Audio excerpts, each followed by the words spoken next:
Efendim herkese merhaba. Putin yıllık basın toplantısını yaptı. Böyle Putin'in her yıl düzenlediği bir şov vardır. Geçen yıl aksamıştı ama bu yıl yaptı. 4 saati aşkın bir süre devam etti Putin'in açıklamaları. Tabii Putin'in açıklamaları önemli. Yani dünyanın önemli devletlerinden bir tanesi.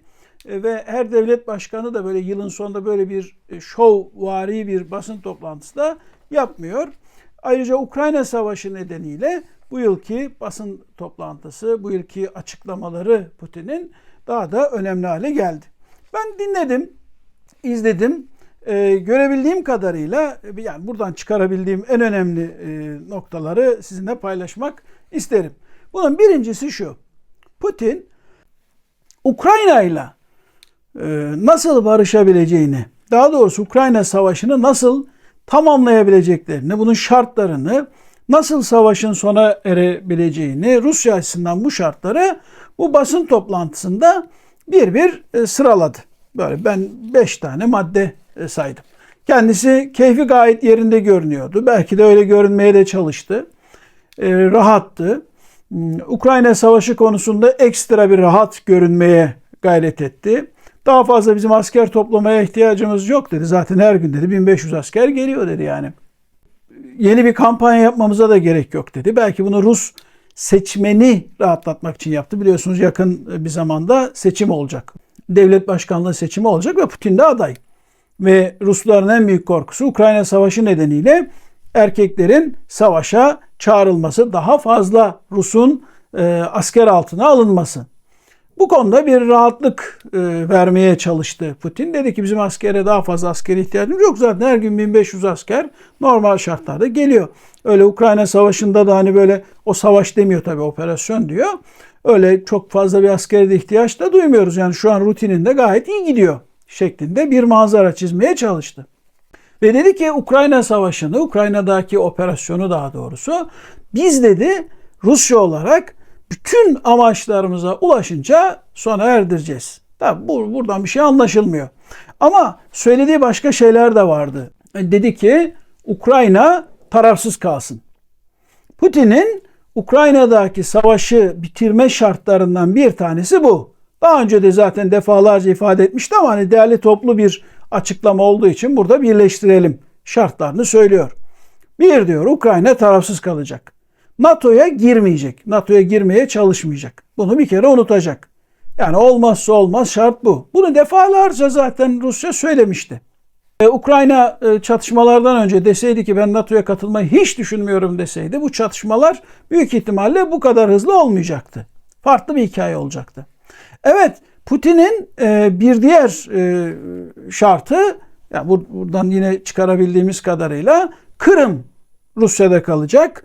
Donbas ve Luhansk bölgesi yani Ukrayna'nın doğusunda Rusya'nın şu ana kadar işgal altında tuttuğu bölgelerde yine Rusya'da kalacak.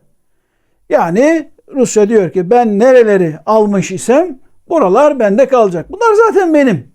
Zaten Donbas ve Luhansk bölgeleri o yerel Rusya yanlısı insanların ayaklanmasıyla işte orada bir savaş çatışma başlamıştı diyor. Oralar zaten Ukrayna'nın değil diyor. Burada tabii Putin'in altına özenle çizdiği bir başka husus daha var. O da Putin diyor ki Odessa limanı da dahil olmak üzere biliyorsunuz Karadeniz kıyısında bir Ukrayna limanıdır Odessa. Zamanında Osmanlı limanıydı. Odessa limanı da dahil olmak üzere diğer Karadeniz kıyılarının tamamı yani Ukrayna'nın elindeki Karadeniz kıyılarının tamamı da bunlar da diyor tarihi olarak Rusya'nındır. Rusya'nın olmalıdır. Sovyetler Birliği döneminde Lenin vermiştir, şu vermiştir, bu vermiştir. Tamam onlar biz tanımıyoruz diyor. Bunlar da bizimdir diyor. Zaten ben hep başından beri biliyorsunuz söylüyorum. Programları takip edenler az çok aşinalar. Rusya'nın Ukrayna'daki savaşı büyük ölçüde Karadeniz üstünlüğü savaşıdır.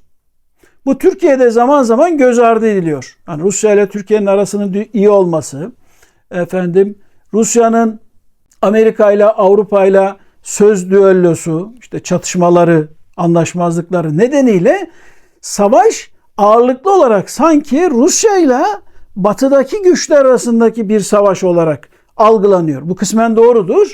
Rusya'nın da amacının sanki Amerika'ya karşı bir yerleri almak olduğu gibi bir algı ortaya çıkıyor veya Polonya'ya, işte Baltık'a.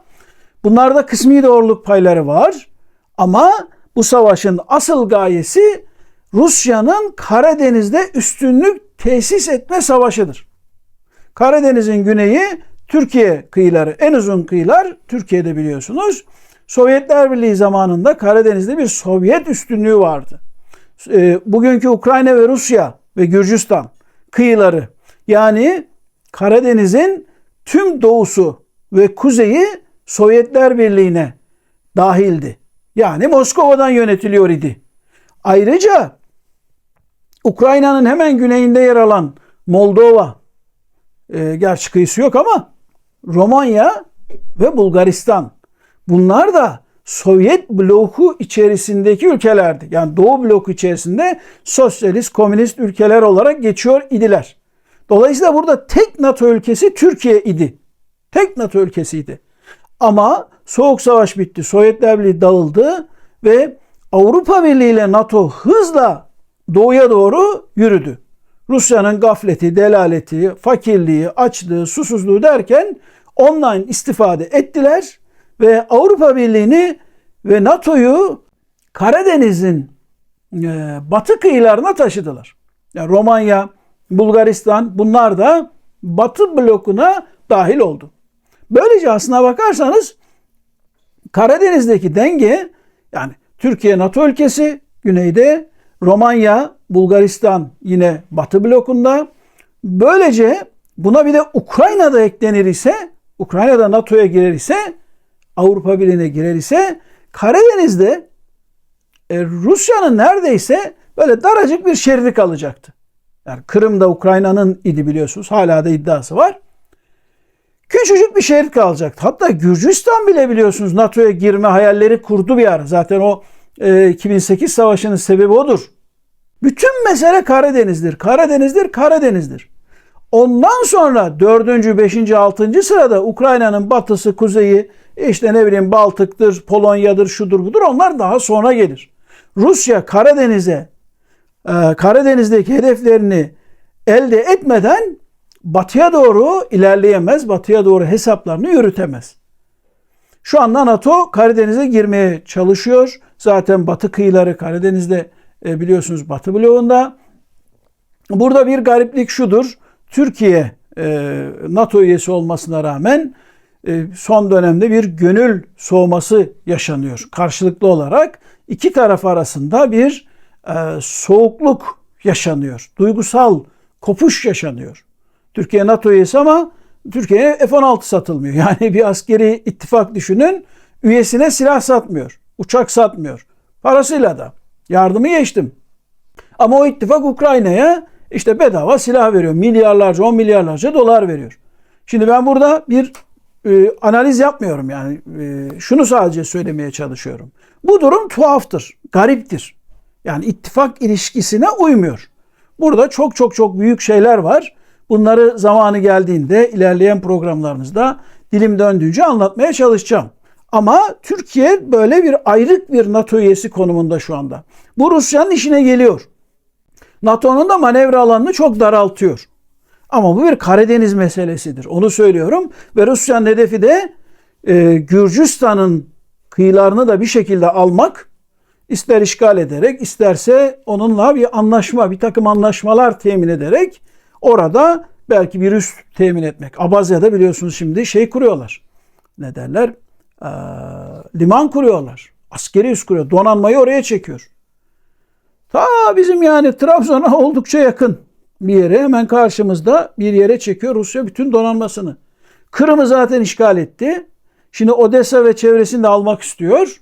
Dolayısıyla Karadeniz'in doğusunu, kuzeyini ve batıya doğru hafif sarkacak şekilde Rus topraklarına katmak istiyor. Rus deniz sahasına katmak istiyor Rusya. Mesele Karadeniz meselesidir. Putin'in bu yılki konuşmasında da bir kez daha bu ortaya çıktı. Putin diyor ki bu diyor Ruslarla diyor Ukraynalılar tek bir halktır, kardeştir ve şu anda yaşanan da büyük bir trajedidir. Aslında bir kardeş kavgasıdır. bir iç savaştır diyor Putin. Biz diyor Ukrayna'yı ayrı bir yer olarak görmüyoruz diyor. Gerçekten de bazı tarih kitaplarını okursak orada çok net bir şekilde Rusya'nın doğduğu şehir Kiev'dir. Kiev. Ukrayna gerçekten Rus'un doğumu anlamında çok önemli bir yer. Ama yani Rus'un doğumunda önemli bir yer diye tanklarla oraya girilir mi? Girilmez. O da ayrı bir hikaye. Ukrayna-Rusya savaşında durum nasıl derseniz bir iki cümle onu da söyleyip bağlayalım, kapatalım. Daha sonra onları uzun uzun konuşuruz. Ukrayna'nın taarruzu başarısız oldu. Burada durdu. Bu kış yeni bir taarruz yapması zor. Yani bir sürpriz yapmazlarsa Ukraynalılar zor. Şu anda durdular. Karşı taarruza cevap vermeye çalışıyorlar. Rusların içe doğru girmesini engellemeye çalışıyorlar. Rusya da bayağı bir füze stoku yapmıştı. Mermi stoğu yapmıştı. Top mermisi, tank mermisi. Onları şimdi kullanmaya başladı. Ayrıca dronlar, insansız hava araçlarını yoğun bir şekilde kullanmaya başladı. Rusya, Ukrayna'nın enerji hatlarını şu anda vurmaya çalışıyor. Ukrayna'yı kara kışta elektriksiz bırakmaya çalışıyor. Enerjisiz bırakmaya çalışıyor. Gerçekten bunda da kısmen başarılı da olmaya da devam ediyor. Çok yoğun bir füze ve drone saldırısı altında Ukrayna şu anda. Bu saldırıdan nasıl çıkacaklar onu hesap etmeye çalışıyorlar. Bir yandan Avrupa'yı, Amerika'yı ikna etmeye çalışıyorlar. Daha çok silah yolla, para yolla. Orada bazı kanallar tıkandı. Diğer taraftan da Rusya'nın karşı taarruzu, farklı bir taarruzu füzelerle başladı. Bununla nasıl baş edecekler? O sorunu çözmeye çalışıyorlar.